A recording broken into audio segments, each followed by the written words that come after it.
And so let us all together read with understanding so that the anointing will flow in our heart as we read the very word of the Lord this morning. And the show now. You ready? Ready? 1, 2, 3, go!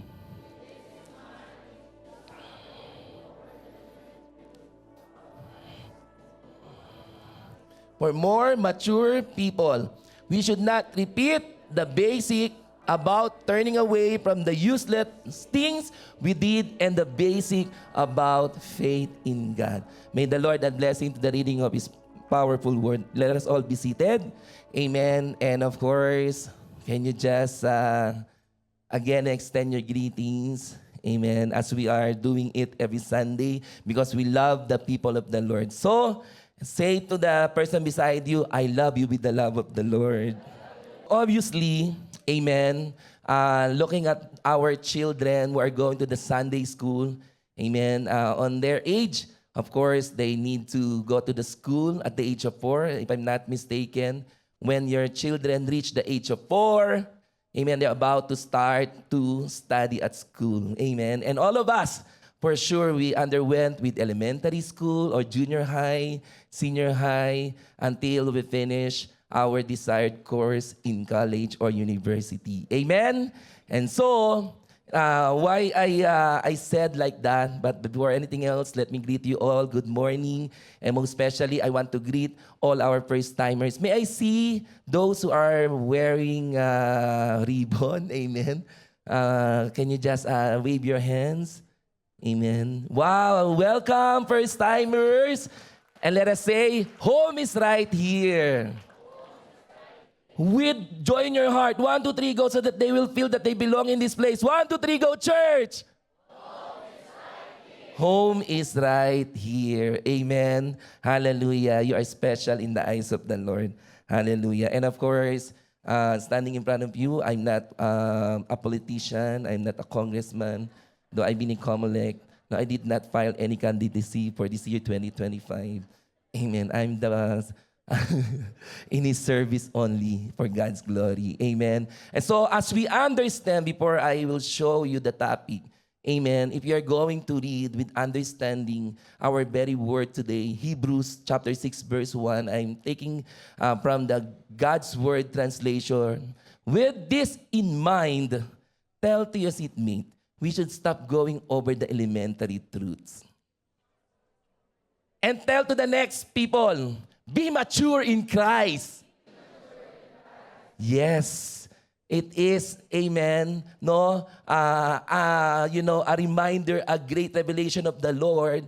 If we are going to forget something in 2024, just add in your list, let us not going over and over from the elementary truth. Yet it's very important to remind ourselves about those basic truths about Christ.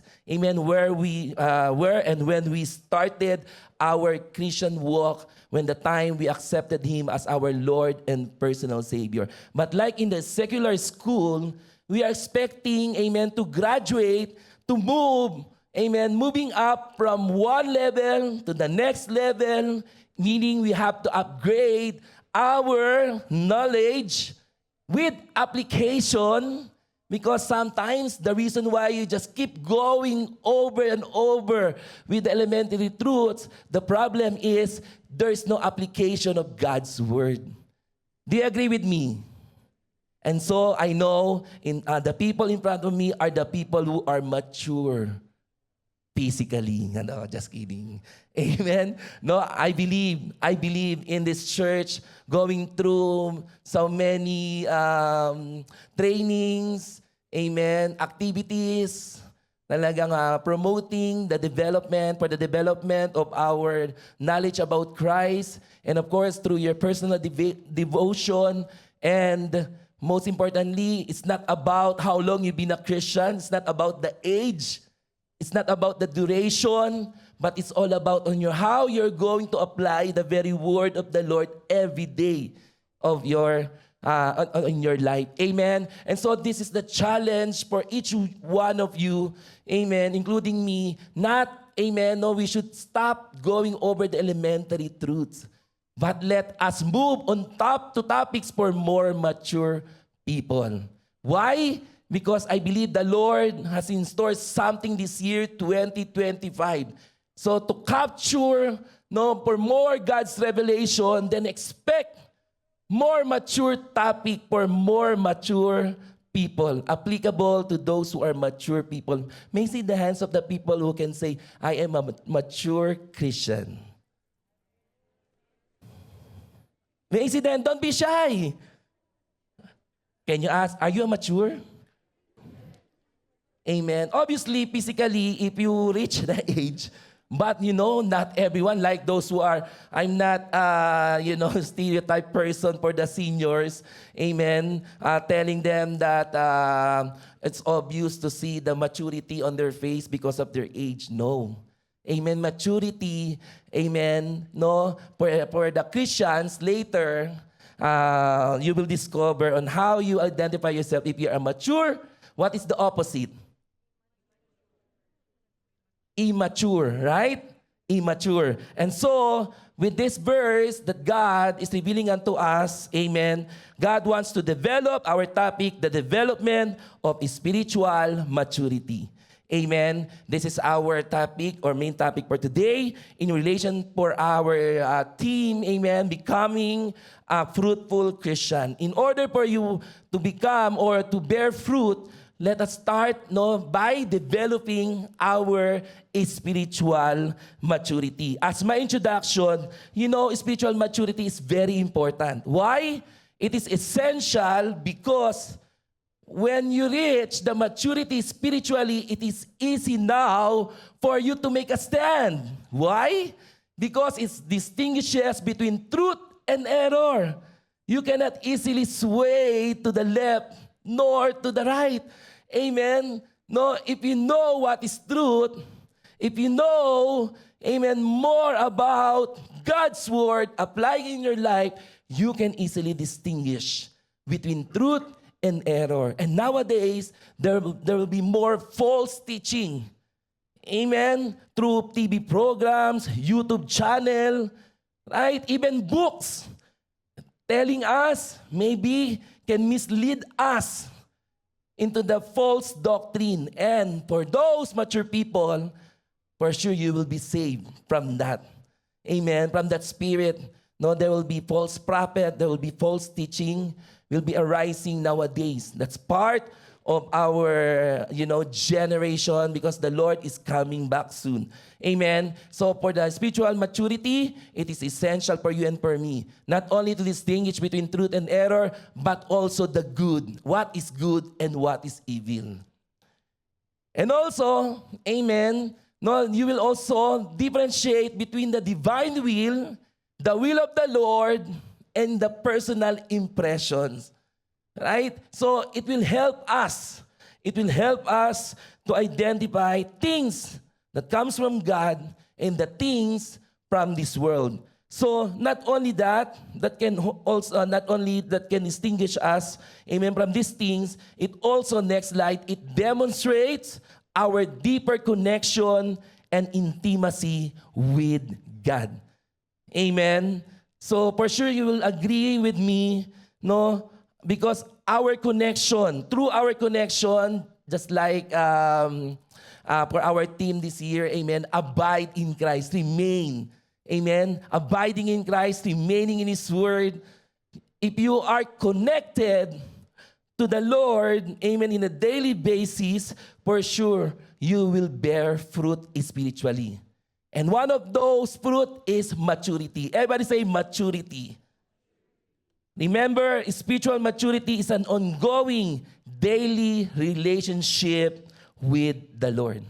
Now, notice, amen, those people around you. You can easily also identify, amen, those who are mature and those who are immature. In what way? Listen to this. A person who reaches spiritual maturity, their desire is to be in the church. To be in the church and to walk with Jesus, and they are, amen, organically be in prayer and communion with God. And anyone, Because it's easy for you to assume, oh, I'm a mature Christian. Amen. I'm a true Christian. Let the people tell it to you. Because those people, amen, and anyone who knows this is matured Christians, they will see them, amen, no, going to the church, praying, joining in all our activities, obeying God, submitting to the Lord, submitting to the authority, living out these things with, everybody say, consistency. If there is consistency in your life, meaning going to the church as your priority, joining with your life group as part of your Christian growth, amen, your fellowship, studying the word of the Lord in your me time, it demonstrates your deeper connection and intimacy. And for sure, people will identify that you are true, not only true, but you are also a mature Christian. Okay, let's now take time. Look at the person beside you. How's your connection to the Lord? How's your commitment? Amen. Are you coming to the church every Sunday? Is our church, attending church, is your priority? Or sometimes there's always a second thought, right? Will I take a bath or no? Amen. Will I go to the church or no? Will I serve God or no? But for those mature Christians, no second thought. They will always put God first in their lives. Amen? Congratulations to the mature Christian that are here in this place. Palapakan natin ang Lord, and that is you. Amen? That's why let us check our, external commitment. Do not just only show up, but let these things be evident in our lives. And you know what? The reason why I asked before I end in prayer, we sang the song that fill our hearts as your temple, Lord, with your spirit once again. Because spiritual maturity, next slide, begins in the heart. Yes, if you're going to read the Bible, the basis of God in calling, his servant, to qualify his servant, first and foremost, is about the heart. And so, spiritual maturity begins in the heart. Because the heart, do you know why? The heart is the core of our being. The heart, amen, can influence our thoughts. The heart can influence your emotion. The heart can influence your action. Our heart is the control center of our lives. Whatever that flows from this, amen, in Proverbs 4:23, above all else, tell this seatmate, guard your heart. Why? It is true. Amen. The way you behave, the way you think, the way you act, it all flows, amen. Everything you do flows from your heart. Proverbs 4:23 is not only a verse for those who are in love. It is applicable for everyone that are here. Amen. The way, amen, you live your life every day, the way you show your testimony and your integrity. And so it's very important in the eyes of the Lord, the state and the condition of your heart. And so God is telling us, guard your heart. Can you just put your hands, I will guard my heart. Amen. Every day, through our prayer, allowing God, Lord, search my heart. What is in my heart? What is in your heart today? Amen. God knows what is in your heart. Maybe your lips, can praise God, but for the eyes of the Lord, your hearts are far away from Him. So, if you want to be mature, if you want to bear fruit, there's something that you need to do about your heart. Matthew 12:34-35. For the mouth speaks what the heart is full of. A good man brings good things out of the good stored out of the good stored up in Him. Of course, whatever that you will welcome in your heart, whatever that you are, no, whatever that you are storing in your heart, one day it will manifest. Sometimes the way you speak, amen, the way you respond to the other people, it's very obvious. It will show how mature you are or how immature we are. Amen. If you are just store up something evil, evil things comes out. Amen. Evil things come out. Amen. Because that's something that you have stored up in your heart. Kung ano yung puno, yun ang bunga. Can you translate in English? Whatever the type of the tree, the fruit is the... Alba na kayo. Amen. Amen. No, if you plant apple, what is the fruit? Apple tree, what is the fruit? Apple, apple. Amen. If you plant mango, what is the fruit? A mango. Amen. So it's the same thing. Whatever things that you place and store in your heart, amen. No, one day, the way you respond, it will show your character. Amen. It will show whether you are mature or not. I remember when Pastor or Reverend Paul Narido, I heard many times from him, sabi niya, the heart of the problem, ang problema daw ng puso, ang pinaka-problema, the heart of the problem is the problem of the heart.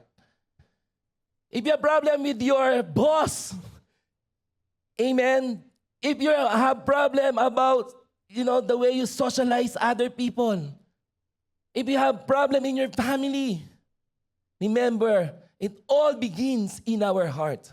That's why the heart of the problem is the problem of the heart. Jeremiah 17 verse 9, the heart is deceitful above all things. And everybody say, beyond cure. Tell to your seatmate, who can understand it? Can you talk to your heart now? Amen. And tell to your heart, you are deceitful. Amen. That's why I will guard you every day. So whatever that we allow in our hearts, remember, if you will assess or evaluate your 2024, maybe there were many like fluctuations about your relationship to the Lord. You're on fire and you're cold. You are committed and sometimes you are stagnant. Right? There were so many failed decisions in life. All the issues of life. Amen. It all begins in your heart. That's why Jeremiah said, and also it's obvious, the heart is deceitful above all things and beyond cure. Who can understand it? Now, if you will not guard your heart, these are the things that may happen to us as a believer of Christ. I'm going to show you the signs. The opposite for being a spiritual matured is the spiritual immaturity. So here's are the signs of spiritual maturity.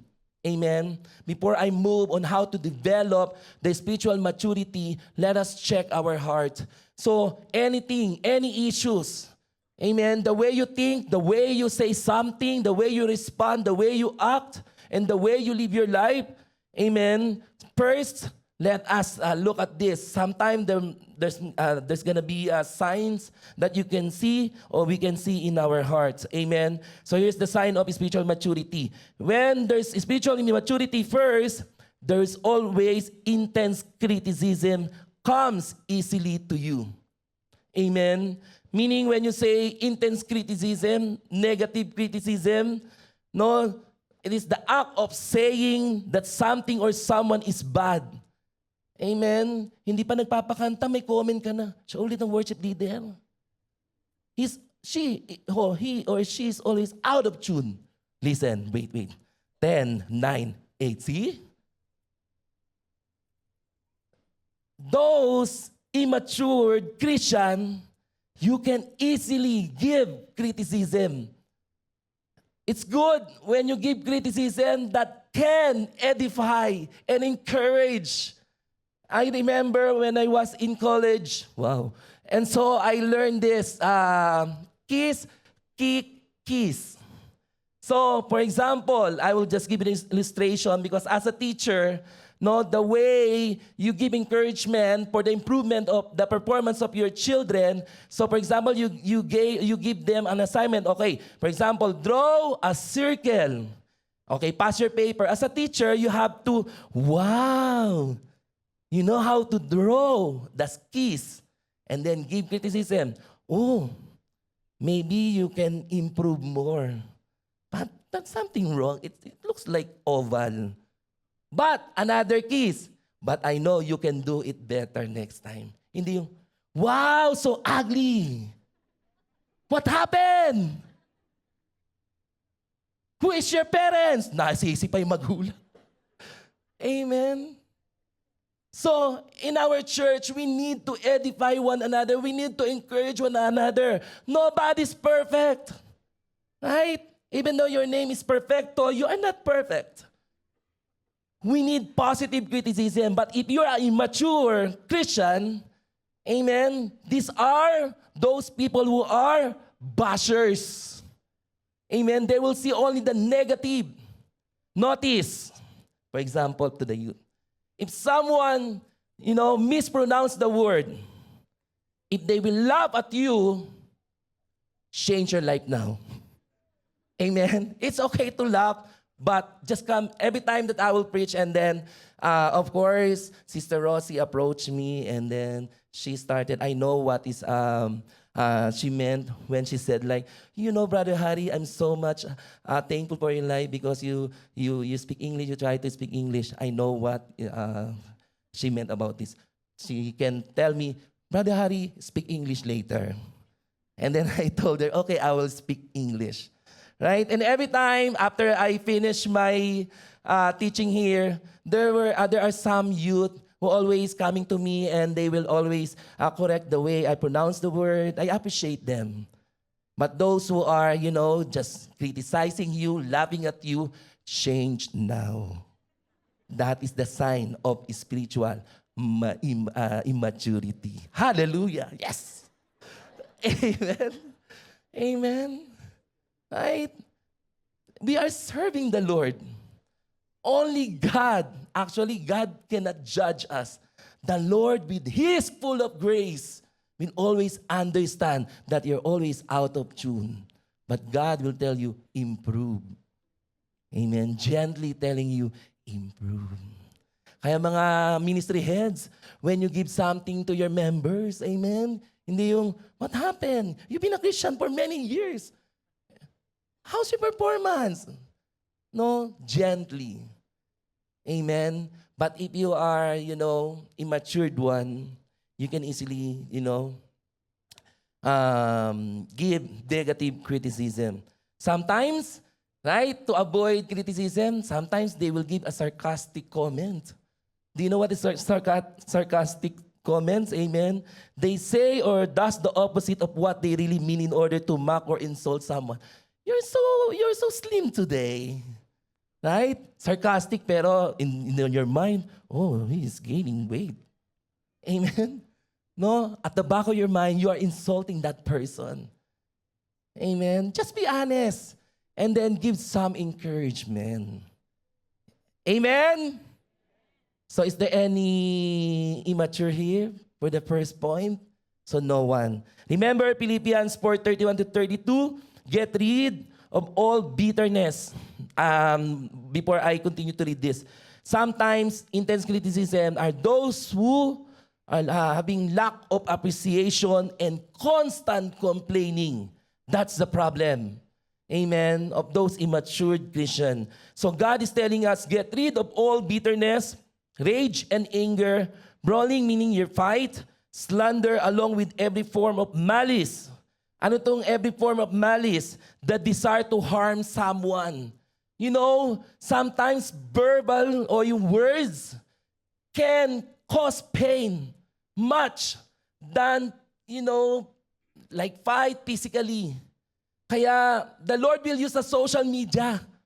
Be careful when you are giving criticism, making sure that it can edify your brother and your sisters. Do not use your social media para magpatama. Amen. Sometimes, you are not using words. You are using emoji. Right? No? Let us get rid those form of malice. Instead, verse 32, be kind and compassionate to one another, forgiving each other just as in Christ God forgave you. Those who are serving the Lord here in Jail North Calgary, amen, we are pursuing excellence. We are not perfect. And so, later after closing prayer, God is looking for you and for me. Those who are in the sitting ministry, arise, get up, and involve with ministry. Amen. Any ministries that we have. We have our ministry fair later, and God is looking for you. Amen. God is not looking for a qualified because of your achievement, because of your success, because of your ability, but God is looking for those who are more than willing. Amen. And also who are willing to be changed. Here. Amen. Here. Let's all start in our heart. And so, my dear brothers and sisters, another thing, the sign of immaturity. Amen. But before that, can you please tell his mate, do you have ministry? Can you ask? Do you have ministry? Sign up today. Later, we will show you the video so that you will be encouraged more. Amen. And so another thing, this is the sign. You have a head knowledge versus heart knowledge of Jesus. Amen. I remember when I applied for the first job after I graduated in college as a teacher. So we have a written exam, and then the question was, what is your principles in teaching? So I wrote 2 plus 2 equals 4 and explained like this. To touch the lives 2 plus 2 means to touch the lives forever. So, I remember when my sister Bambi, 2 plus 2, to teach is to touch the lives forever. Parang asan yung to doon? Amen. Nakita ko si Milo, ano yung to doon? Right? O, diba? Di mo, basher yan. I pray for... Si Milo talaga always giving me some feedback. Oh, lagi niya, Kuya, last Friday, don't pronounce the word coward. Say, coward. Coward. O, di ba? May lesson ako. I mean, I welcome, no, hindi yung, ikaw mag-English ka nga doon, maganon. Ayun, di ba? Yan, mga immature yan. Mamaya, nasa point yan. Ito yun. Amen. So, sabi ko, to teach is to touch the lives forever. For me as a teacher in secular, my goal is not only to impart knowledge, but to touch the lives that you will be forever remembered by your students. So I used the opportunity during my 2 years in school to share the salvation to all the children. We have values education, and I chose that subject. And if there was a remaining time, I always open the gospel to my students. I love sharing the gospel to the very young age. That's why my first ministry is in the children ministry. Amen. And so, God wants to correct us. Not only imparting knowledge, not only memorizing the Bible from Genesis to Revelation. Not only, amen, that you are good in discussing, elaborating, amen, in expounding the word of the Lord, and yet there is no application. As a sign of immaturity, if you are just only leading your people by knowledge, no, there's no goal to touch and impart love, care, then allow God to change us now. Amen. You have a great understanding of theology, of Jesus and history. That's the head knowledge. But how's your relationship with Jesus? How's your prayer? Amen. And of course, if it is always head knowledge, comparing yourself to the other people, pride comes in. Amen, pride comes in, meaning there will be an excessive self-esteem, arrogance, and sense of superiority. I am Christian for 20 years, and you are just a baby Christian. Listen to me. Wow, may mga ganong demand. Right? So, just look at those people. Look at your leaders. Amen. For sure, they are not just only knowledgeable about the word, but they have the heart knowledge of Jesus. If you are agreeing with me, pumalapak nga kayo for your leader. Wow. O may isang member dito hindi pumapalakpak, parang kilala ko. Jonah, hindi just kidding lang pa. Amen. But kidding aside, amen, in the verse of Proverbs 16:18, sometimes, no, because of head knowledge, so it is dangerous for your, in your part. That's why God is reminding us or warning us in Proverbs 16:18, pride goes before distraction. A haughty spirit, arrogance, amen, before a fall. Remember, when you say pride, can you just let us dissect, amen, those signs about prideful spirit?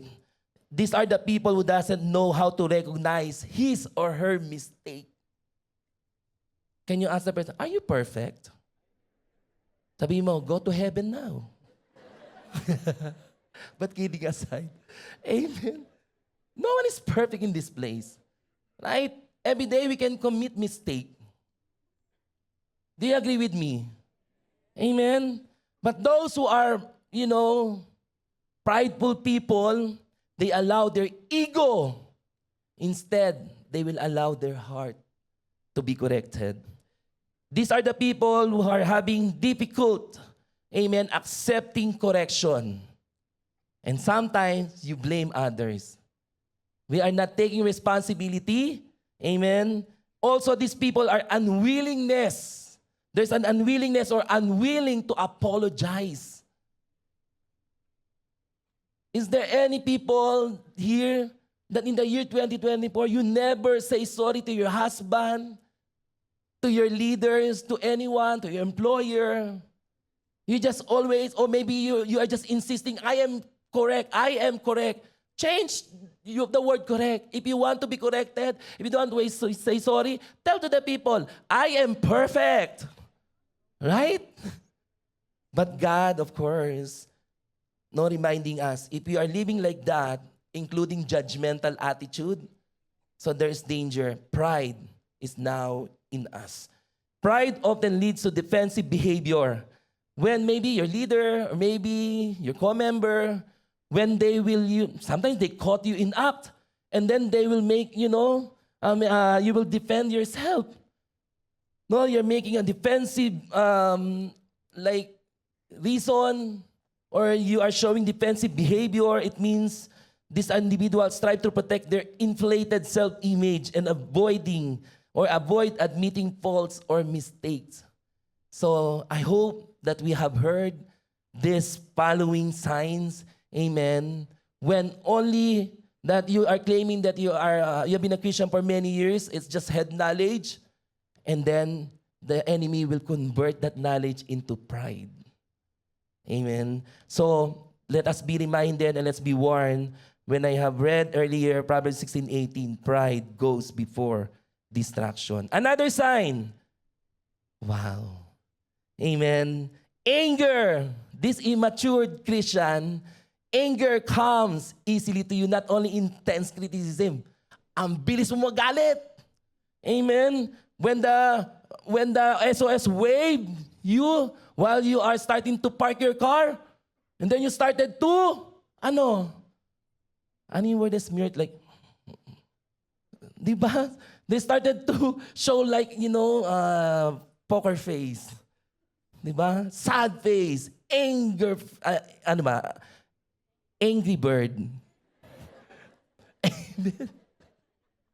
Hindi na alam yung kasunod, kaya angry bird na lang. Amen. But kidding aside, anger comes easily to you. You know what? It means, do you find yourself easily frustrated? Annoyed? Si Brother Harry na naman, I'm so frustrated. My response, I don't care. Hindi, just kidding. Sign of immaturity yon. I love you, my brother and my sister. Amen. Annoyed or just plain angry at people.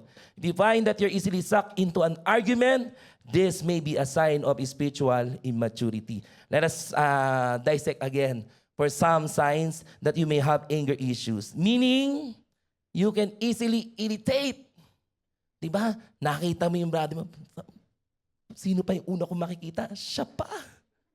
Diba? Wala namang ginagawa pero irritable ka. Right? You can easily irritate. Regularly feeling angry or irritable, often over seemingly minor issues, can be a sign of underlying anger issues. If you can easily anger for a little things, there's an underlying anger issues. You have to deal with it. That's a serious issue. Amen? Galit ka sa teacher mo, galit ka sa leader mo, galit ka sa pastor mo. Wala namang ginagawa. Right? That's the sign of spiritual immaturity. So this is another one. With an anger issue, a person might constantly feel like you want to blame others. Another, they start arguments. Diba? Yung asawa mo pagising, hindi ka na good morning. Ano yung narinig ko, nananaginip ka, may binabanggit kang pangalan. You're dreaming with someone, diba? Pagising pa lang, wala pang good morning. Right? Or you're preparing for bed and you start na, and then, siguro, you want to sleep first because you don't want to feel that he or she is besides you. Amen? So let us deal with that. You're always making an argument. That's the sign of immaturity. Have persistent negative thoughts about the other people. This is the reminder of the Lord in Psalms 37 verse 8. Refrain from anger and turn from wrath. Do not fret, it leads only to evil. There's unholy anger.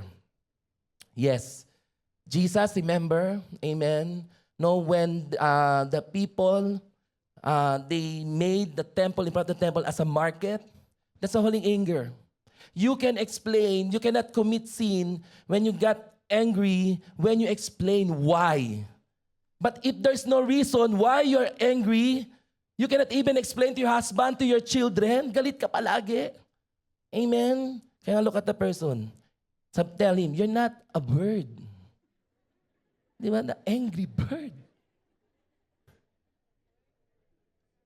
God is telling us in this verse, refrain from anger and turn from wrath. Amen? Do not fret. It leads only to evil. Amen? That's another reminder ng Lord. Another sign, you don't accept constructive correction because you choose to give negative criticism. Amen? You don't accept constructive correction, meaning receiving correction sometimes is really easy. You know what? When you receive a correction, it is often a catalyst for growth, meaning it speeds your significant change, amen, or action. But for some others, they're having a hard time, amen, to receive correction. If you're not open to constructive criticism and correction, and you think you're right, no matter what, you may need to take a look at your spiritual maturity. Amen? And so let me give you the verse, Proverbs 15:31 in NLT. If you reject discipline, you only harm yourself. I thank God, of course. For some, they think the office of pastor is a place for always correction. Not only that. And you must be thankful. If you're seeking for counseling, if you're seeking, if a person wants to seek counseling, I remember Pastor Amor, I will never forget when she said that those who are looking for a counseling, you must prepare yourself for correction. Because no matter how many times they will counsel you, give you encouragement, and yet you will not receive correction, nothing will happen to you. And that is the sign of spiritual immaturity. Kaya nga, when you seek counseling and guidance, dapat prepare your heart for rebuke and for correction. Amen? Can I hear an amen? The Lord is telling us, if you reject discipline, you only harm yourself. But if you listen to correction, you grow in understanding. And I appreciate in this church, there are more, not only leaders, maybe, amen, your life group members who always correct us. But also, those who are correcting us, I remind you as well, you must also receive correction. Right? Or else, you will fall into this sign of immaturity. And last, ito na, excessive self-esteem is a struggle for you. Don't get me wrong. Yes, it's very important that you have a self-esteem, self-confidence.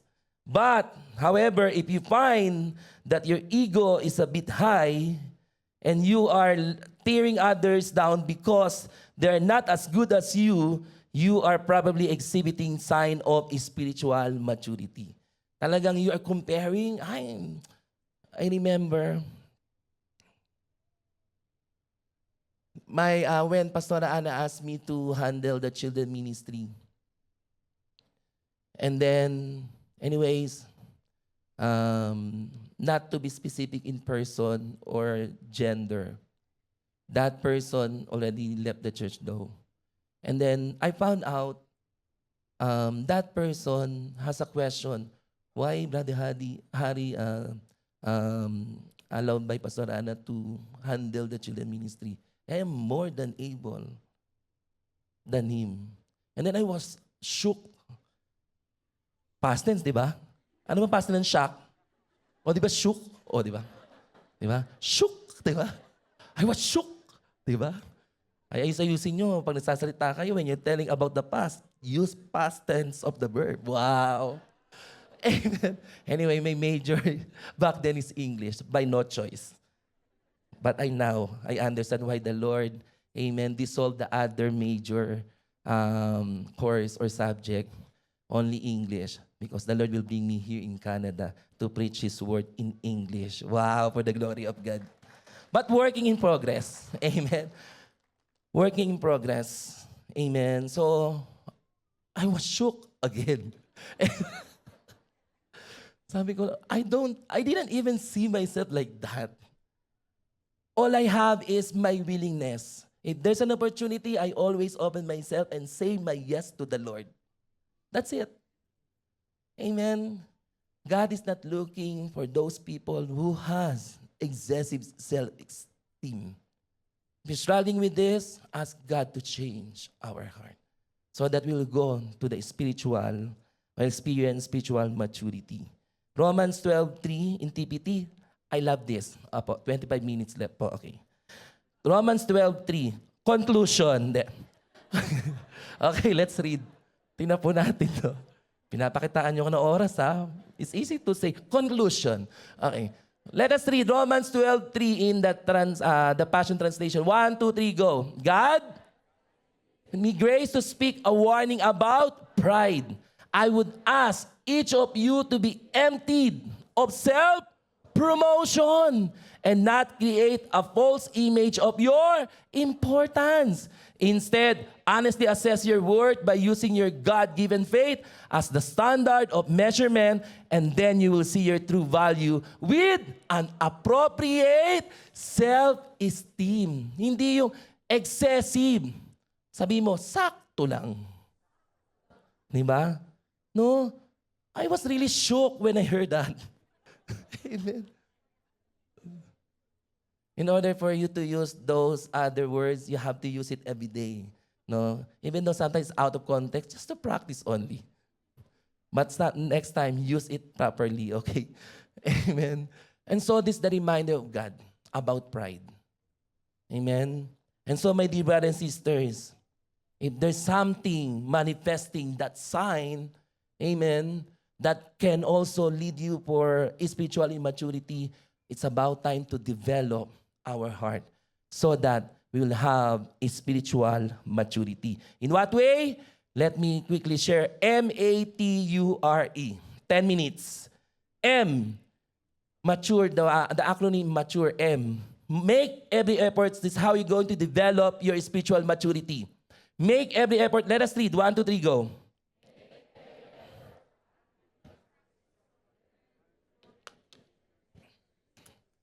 That is our main verse. The reason why you are going over and over again with the elementary truth, because you are not exerting effort to actively practice what we learn through repetition. You know, I remember back then in college, one of our professor gave us the technique for the learning of the children. Repetition, learning through repetition. Amen? So you just have to practice. You are doing your devotion. You have to apply not just for the sake of reading. Apply it. Actively practice. And for sure, you will develop spiritual maturity. Philippians 4:9 in GNT, Good News Translation, put into practice. Yan ang binasa natin. Amen. Let's read po.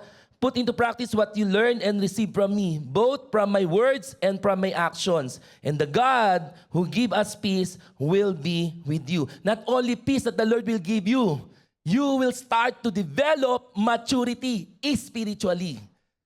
If you just apply every day the word of the Lord, the way you speak, wow, even though you are just younger than them, the way you speak, full of wisdom, they can see you, wow, it's a mature one.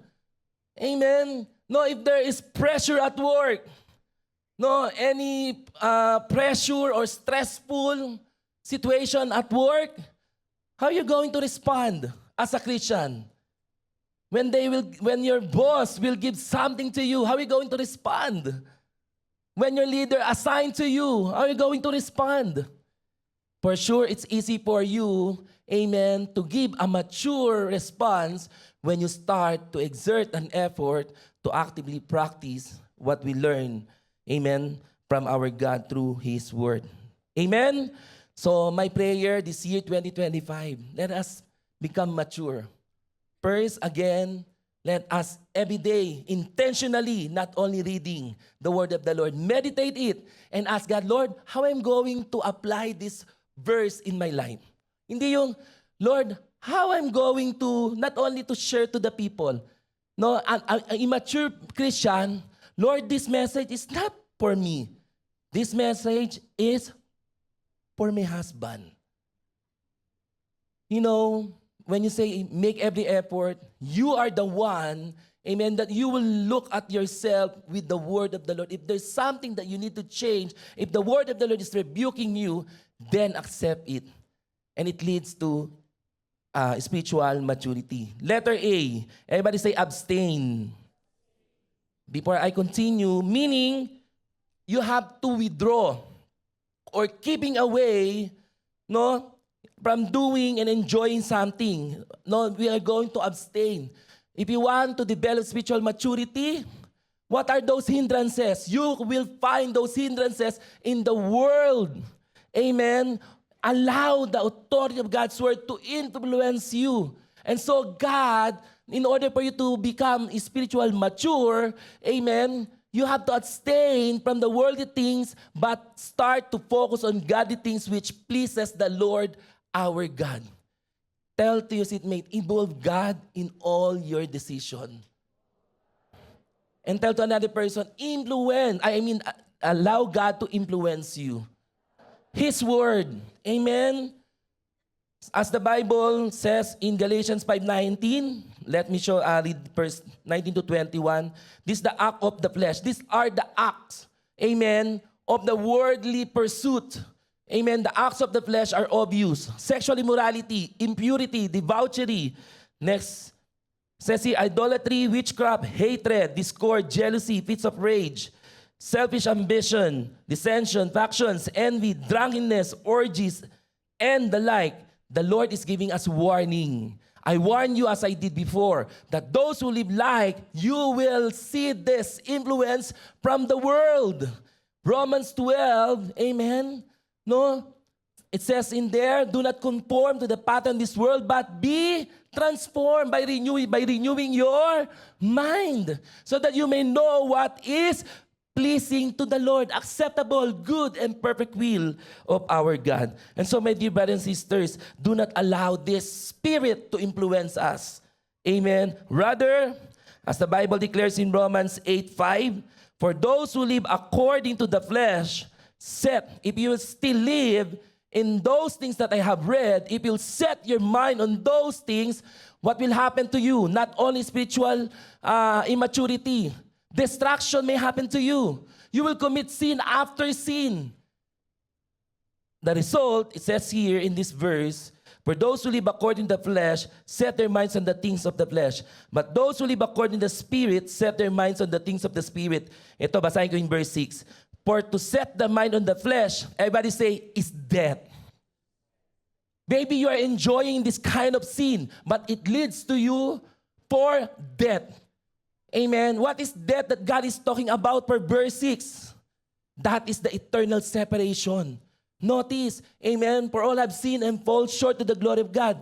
For the wages of sin is death. So if you continue, after knowing our Christ, if you continue to set your mind, for the worldly pursuit, worldly influences, for the evil and wickedness and corrupt generation, then it leads you into death. But to set the mind on the Spirit is not only maturity, but is life and peace. Who wants to experience life and peace? Who wants to experience spiritual maturity? Then set our mind, amen, on the Spirit. Amen? So let's move to letter T. Letter T means take time with God through the meditation of His Word. Amen? Next slide please. Letter T. Meditating on God's Word, dapat hindi lang, for example, those highly recommended, for example, mang inasal. Diba? When the first time that you eat the chicken, wow, I taste something, good.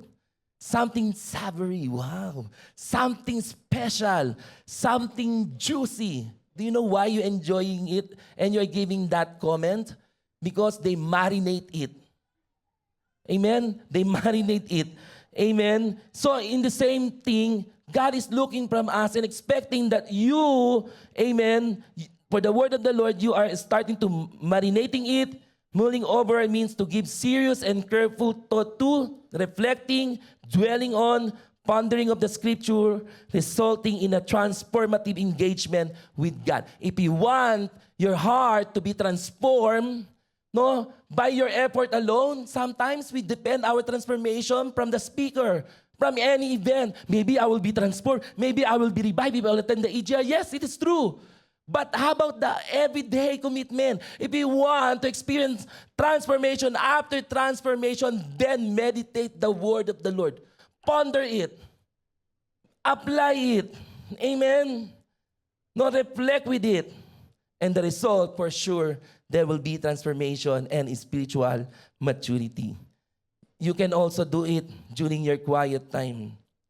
Usually, as you reflect, unlike in this, parang just portion of the teaching that you will get. Unless your heart is open, talagang words after words, it will strike your heart. Amen? It will give revelation. But those whose heart are closed, I don't expect that you are really meditating God's word. And don't expect that there is transformation. But those who truly meditate, amen, God's word, will experience spiritual maturity. Psalms 1:2 in ESV, but this delight is in the law of the Lord. And on His law, He meditates day and night. Amen. My prayer, as the Bible declares in Psalms 37, amen, if you delight yourself in the Lord, He will give the desires of your heart. So how are you going to delight yourself? First, delight yourself, amen, in the law of the Lord, which is Word of God. And if you are delighting with the word, you are making, the next is letter U. Amen. You are start to utilize, means effective use of your time. In reading God's word, hindi yung putyo-putyo, just what is left over.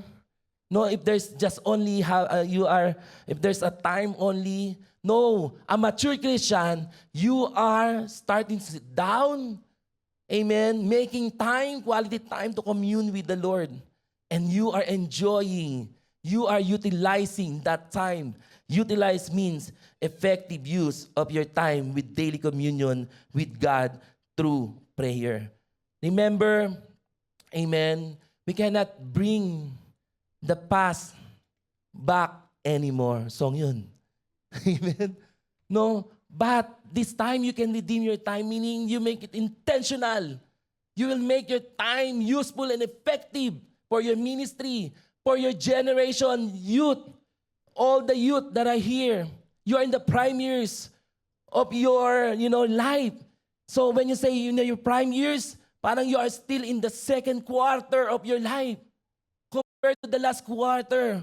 But, of course, we cannot even compare that kind of quarter if you yourself, you will not utilize your time, not only in daily communion with God, but in serving the Lord. It's about time to serve God.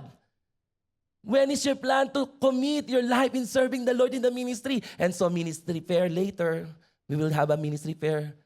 May I see the hands na wala pang ministry? Ayan.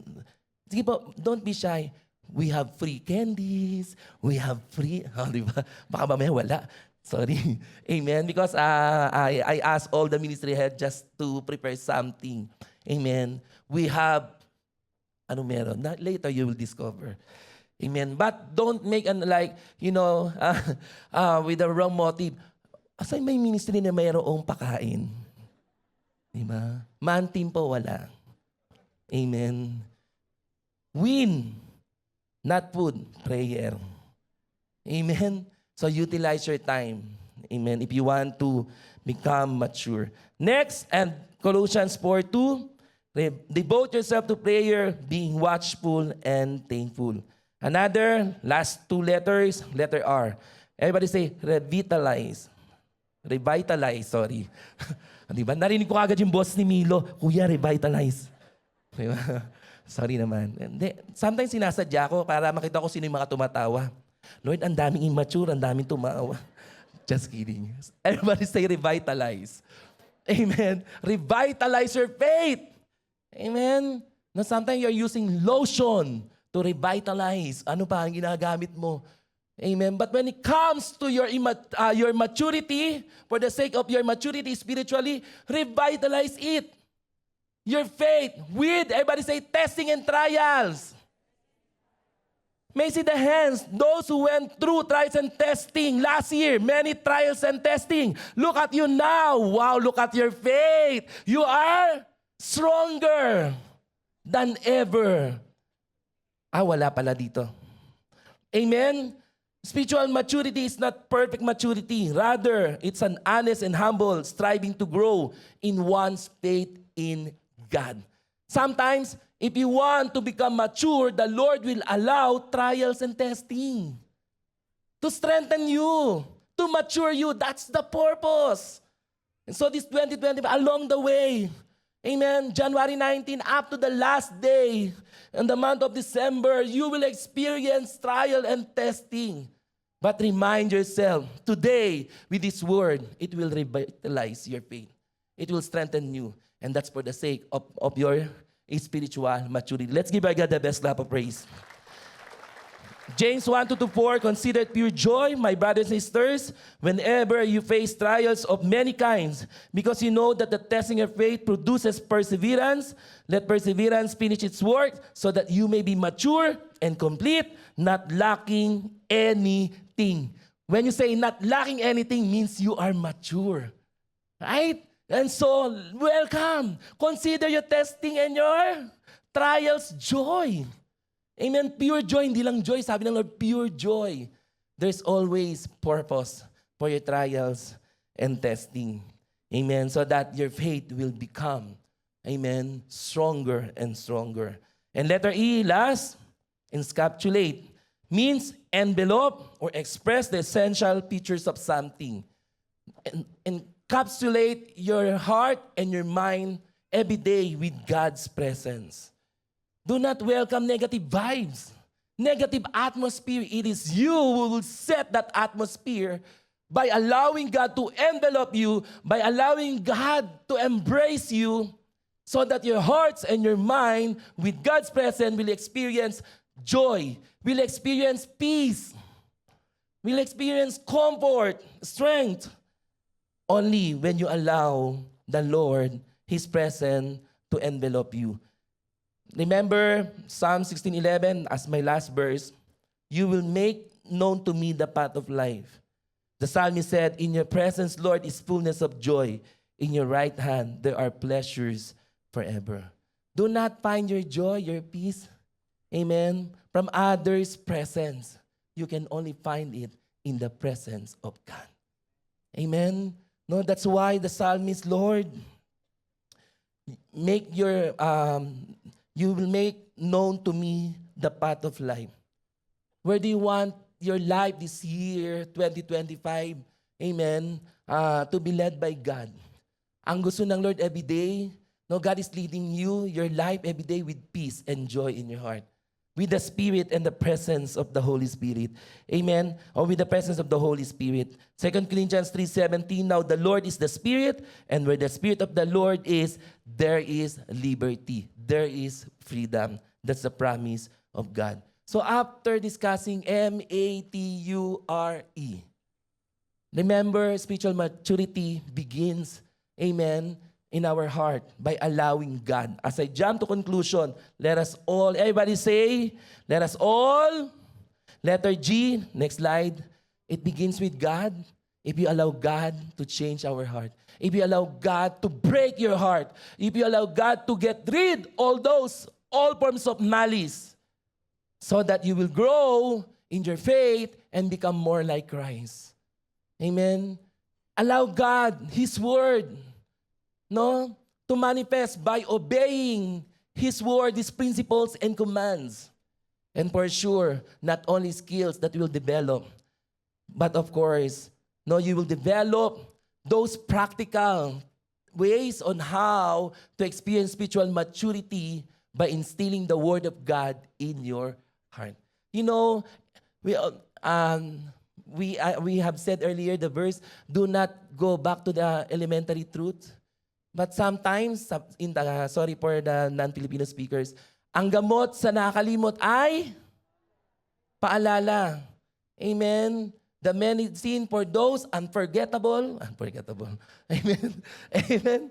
No, what is the best antidote for those who are always forgetting the truth of the Lord is reminder. Friendly reminder. Amen. And so my prayer, my heart, our prayer, not only for the specific life group, my heart for the youth, as a church, of course, in the eyes of the Lord, let us bear fruit, becoming a fruitful Christian by starting to develop the spiritual maturity. Last verse, Colossians 2, verse 6 to 7. So then, just as you receive Christ Jesus as Lord, continue to live your lives in Him, rooted and built up, amen, in Him, strengthened in the faith as you were taught and overflowing with thankfulness. My dear brothers and sisters, as we all arise, amen. Alam niyo po, what I have learned, because I am 39 years old, and so I started to know, ba't may tumawa? That's immaturity. Just kidding. You know what? I've been a Christian for how many years? I started my walk with Jesus through my mom. Mom, Canada eh. Amen. So, from then on, I started to, out of my curiosity, so I involved myself with the Sunday school. I grew up, with the influence of the church. My youth influence is in the church. And even up to now, our main goal in this life, amen, not only to finish our race, amen, but to see ourselves fully equipped, not lacking for anything, but to become more mature in Christ. Remember, God is not looking for a perfect Christian.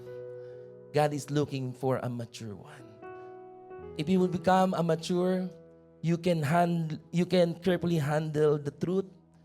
Not only handle the truth, but you can share it, and you can become a blessing to the other people. Because the way you respond, the way you encourage, the way you act, the way you think, it reflects to the image of Christ. And that is spiritual maturity. My prayer po, remember, adding to this topic, spiritual maturity requires humility. Everybody say humility. You know, spiritual maturity cannot be developed without humility in your heart.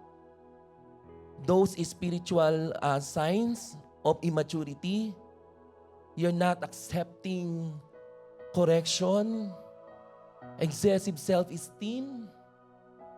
Amen. You can easily anger, criticize. Ask God to break our heart. In order for you to experience and for the Holy Spirit to help you to develop your spiritual maturity, our spiritual maturity, then come with repentance, with humility, because spiritual maturity requires humility. When we look for a spiritual mature person, we don't look for a perfect person who always has the right answers and always does the right thing. You know, tingnan niyo yung mga tao na hindi laging sila pinapakita ng tama sila, no? But these people who are mature, look at them. Their heart always ready to be changed. Yun po yun eh. Kaya nga, spiritual maturity requires humility. It is open.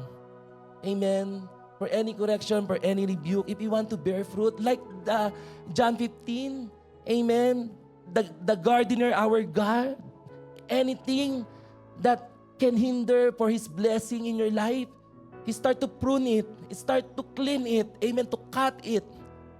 And so those all get rid, those anger, those pride, all forms of malice, negative criticism, any spirit doesn't belong to the Lord. Ask God to help us. In what way? The power of the Lord to change our heart by starting to break our heart. Close your eyes now. Amen. Humility is a vital part of spiritual maturity. If a Christian is going to be spiritually mature, we must be humble. We must be humble. If you're humble this morning, I believe you will receive grace. You will receive mercy. You will receive healing. Lord, in this song, this is our prayer. Break our heart, Lord. Make it clean. Heal our heart, O God. I want you right now to position your heart before the Lord. Allow God in your prayer to examine your heart. Is there anything that you need to get rid of? Kailangan na matanggal those unwanted spirit, those signs of spiritual immaturity. I want you right now to pray. And in your prayer, hallelujah, as this song, Lord, break our heart, O God. For what breaks yours, O God? Yes, in the name of Jesus. I want you to pray right now. It's about time for self-assessment. Self-assessment, coming before God. Humble yourself. Be broken before Him.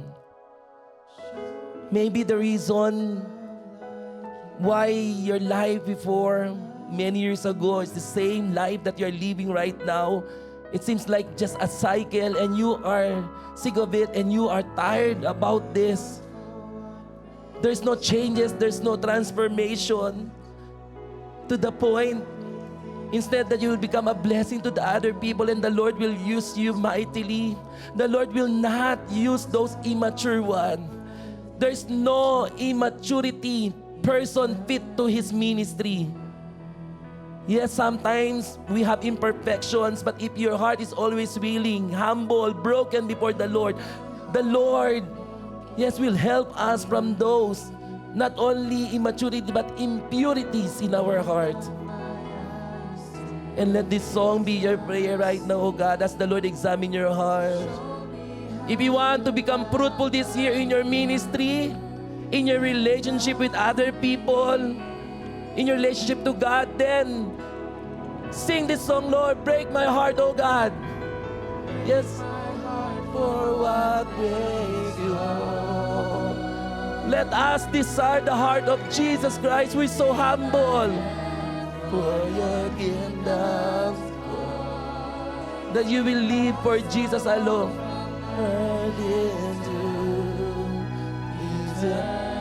Yes, mean this song. Break my heart, oh God. Hallelujah. Yes, oh God.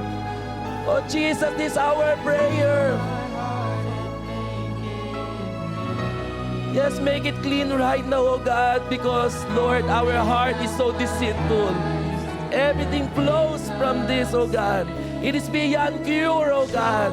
Who can understand it, oh God? That's why help us, Holy Spirit, to become broken, oh God, before your presence, oh God, in the name of Jesus. Yes, make this song as your prayer. I believe this year 2025, the Lord has in store something for you. God wants to accomplish His plan for your life, for your family.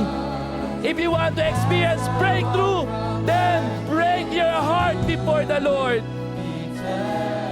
Break your heart before the Lord if you want to experience breakthrough. That Christ is the answer to all your prayers. Sometimes sins, evil things in your heart hinder the blessing of the Lord. And I want you right now, pray to the Lord. Ask His help. Yes, ask His help to get rid all the things that may hinder for Him to move in your heart, for your spiritual maturity. Oh, break my heart, oh God. Oh, hallelujah. God is listening to your prayer. God is looking for a man and woman today who are more than willing to be changed within, to be corrected. Yes, in the name of Jesus.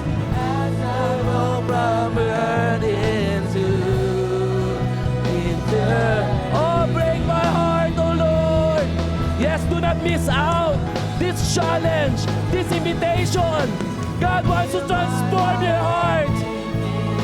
Yes, from the leaders, from the members, to anyone who wants to experience fruitfulness this year. If you want to become mature, then allow God His, hallelujah, His power, yes, this kind of surgery to revive your heart, to beat this heart for Jesus alone.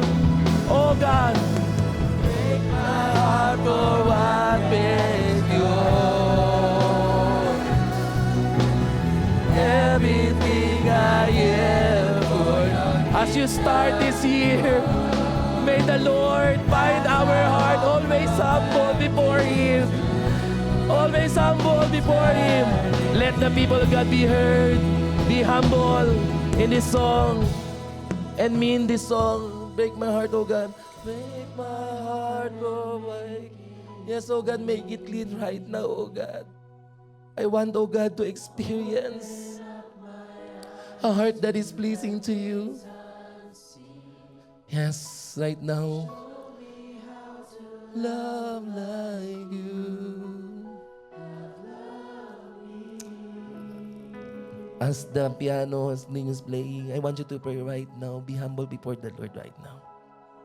If you want to be changed and to level up your maturity this year 2025 as the challenge of God for us, you have to bear fruit. You have to become a fruitful Christian. God doesn't want you to experience the same life like last year.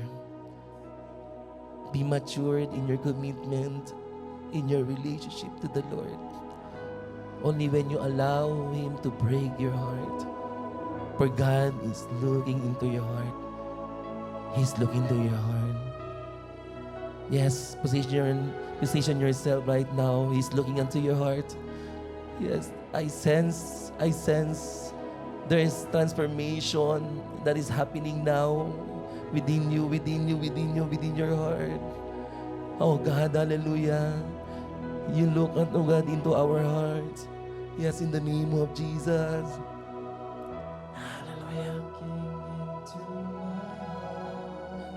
Yes, oh God. There's nothing in this life that you can boast before the Lord. Everything that you have belongs to God.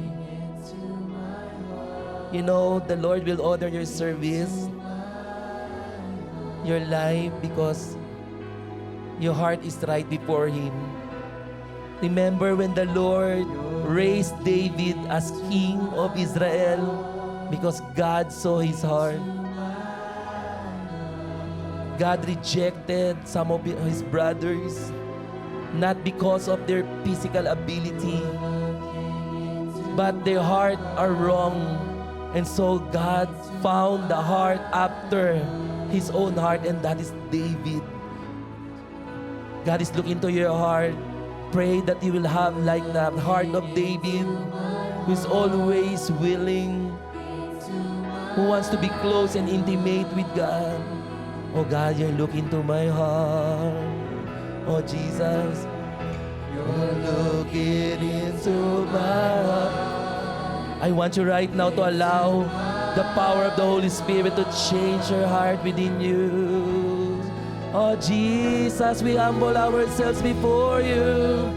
Into my heart, into my heart. Oh, hallelujah. Are you ready? Are you ready? Hallelujah. For your heart to be changed. Looking into my heart. Yes, tell to the Lord, ask Him to change your heart. For He's looking to your heart right now. Yes, oh God. Looking into my heart. And when you're ready, let the right worship arise in this place and go back to your first love. Go back. Hallelujah. Yes, oh God. Do not go back to elementary truths, but you allow this year more topic for your maturity. You will not even reject correction and rebuke. You will not even reject any counseling. But you will have more appreciative. Yeah, you will appreciate your brother, your pastor, your leader will always guide you. Oh God, I'm coming back to the heart of worship. And it's all of yes, only Lord. Hallelujah, always sit in our heart, Jesus.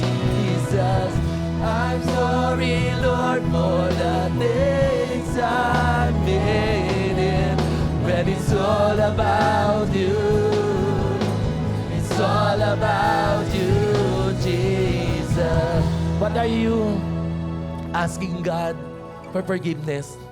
Right now, let us pray and exercise your authority to get rid of all the malice, all anger. Yes, right now, I want you to open your mouth. Yes, in the name of Jesus. Hallelujah. By the power of the Holy Spirit, we continually renounce the works of the enemy in our hearts. Yes, any deceitful things in our heart, get out in the name of Jesus, in the name of Jesus. Surrender. Lay down your heart before the Lord. Renounce the spirit of anger and bitterness in your heart. Yes, renounce it right now. Allow God to break your heart. Yes, in the name of Jesus, get rid by exercising your authority. We renounce, yes, in the name of Jesus, pride. Get out in the name of Jesus. Critical spirit, get out from my heart. Come out from my heart in the name of Jesus. Any sign of spiritual immaturity, get out in the mighty name of Jesus. In the name of Jesus. High self-esteem, excessive self-esteem, rebuke it right now in the name of Jesus. In the name of Jesus. Any defensive behavior, get out, rebuke it in the name of Jesus. Yes, you can easily blame others and find faults. Yes, but on the mistake of others, yes, rebuke it, renounce it. Yes, in the name of Jesus, get out in the name of Jesus. The spirit of rebellion, get out in the name of Jesus, in the name of Jesus. And allow the Holy Spirit, yes, right now, His power to manifest right now in your heart. Allow the forgiveness in your heart in the mighty name of Jesus. Yes, in the name of Jesus, allow the Spirit of the living God to move in your heart in the name of Jesus. The Spirit of humility, yes, in our hearts, oh God. Change us within, oh God, in the mighty name of Jesus. Transform our hearts, oh God, in the mighty name of Jesus. Be willing to be mature this year 2025. Yes, not only your faith will be elevated, yes, not only, yes, in the name of Jesus, but also your maturity, hallelujah, will be increased in the mighty name of Jesus as you allow His word, hallelujah, hallelujah, its authority to influence you. Yes, renounce any influences from this world, any wrong priorities, any wrong commitment in the mighty name of Jesus. Yes, decide to walk with Jesus consistently, persistently, in the mighty name of Jesus, in the mighty name of Jesus, in the mighty name of Jesus. And Lord, right now, I sense that you have changed our heart. Claim that the Lord revive your heart, that His heart will continue to serve the Lord. For the last song that we are going to sing, my heart. Lord, this heart will be faithful to you. Lord, this heart will serve you, O God. Yes, in the name of Jesus, hallelujah. I make a promise to the Lord that this year 2025, this heart will always surrender to the Lord alone. That you will finish this 2025 with faithfulness in your heart. That you will walk with Jesus daily. That wherever you may go, people will see your maturity. The way you react, the way you think, the way you decide. Yes, oh God, because we want this year to bring your name, oh God. Hallelujah. Give glory to your name alone. That's why this our goal this year 2025. For you desire us to become a fruitful Christian in our service, in our relationship. And the rest I believe will follow, oh God. Yes, in Jesus' name, with all our heart. Yes, oh Jesus. With our hands lifted up right now, we'll serve you. Yes. Now I believe after this, you will have the right heart to commit in any ministry that the Lord will offer to you today. Because you have the right heart, surrendered heart, revived heart. This heart will solely serve the Lord. Seek Him, oh God. Yes, in Jesus' name. With all my heart, I will serve you. With all my heart, I will love you. With all my heart, I will give my all to you. Oh, with all my heart, oh Jesus. With all my heart. Thank you, Lord, for changing us. We are so much excited for more revelation of your word. And we are ready for more mature topic. Yes. I will give my all to you. And say and sing with all my heart. Sing this song with all my heart. With all my heart. Touch your heart with all my heart. All out for Jesus alone. All my heart. Let's give our God a mighty clap of praise. Hallelujah. For we are being changed. For we are being healed. For we are being restored in the name of Jesus. Lord, if there's something that we want to encounter this year 2025, great blessing more than the material things, but the spiritual maturity, oh God. This hour, hallelujah, goal for this year to develop our spiritual maturity from all the things that we have heard. My prayer, oh God, that they not just only receive it, oh God, hallelujah, but I pray, Lord, their hearts are ready, Panginoon, for everything, just to give glory to your name. Just raise your hand as I release Hallelujah. Yes, in this prayer, Lord, bless your people. Bless, oh God, hallelujah, because we have a blessed heart. Indeed, now each one of us experiencing, Lord, even the joy and the peace, oh God, in the name of Jesus. And it will always make our heart right before you for sure, oh God. There's no blockings, oh God. There's no hindrances for your blessing to come upon us in the name of Jesus. If there's 1, 2, or 3 miracles that you're asking from the Lord right now, I want you to believe. Just believe that you receive whatever you ask for in the name of Jesus. Bless, oh God, everyone that are here, even our family that we are presenting, oh God, including all our pastors and coordinators, hallelujah, for the ongoing vision casting until they will come back to all their respective churches, Panginoon, that you will bring them safe and sound, even as, oh God, throughout this week, oh God, with the right heart, Panginoon, being changed and transformed, oh God. Indeed, Panginoon, people around us will see the light, will see Jesus in us, oh God, and will be the blessing to the other people in the name of Jesus. In return, oh God, that you will bless our coming in and our going out. You will establish each one of us, oh God, wherever we may go. Yes, you will grant us success and victory in the mighty name of Jesus. Declare right now that you are blessed, that you are highly favored, that you are healed, that you are transformed, that you are saved in the name of Jesus. Come on, just claim it. All the answer of your prayers, for your miracles, for your papers, for your finances. Receive the breakthrough. Receive that Christ is the answer. Yes, our life will never be the same again. We will walk together with maturity in our hearts. Father, we thank you, we honor you. This all we ask and pray in Jesus' name. Amen. Let's give our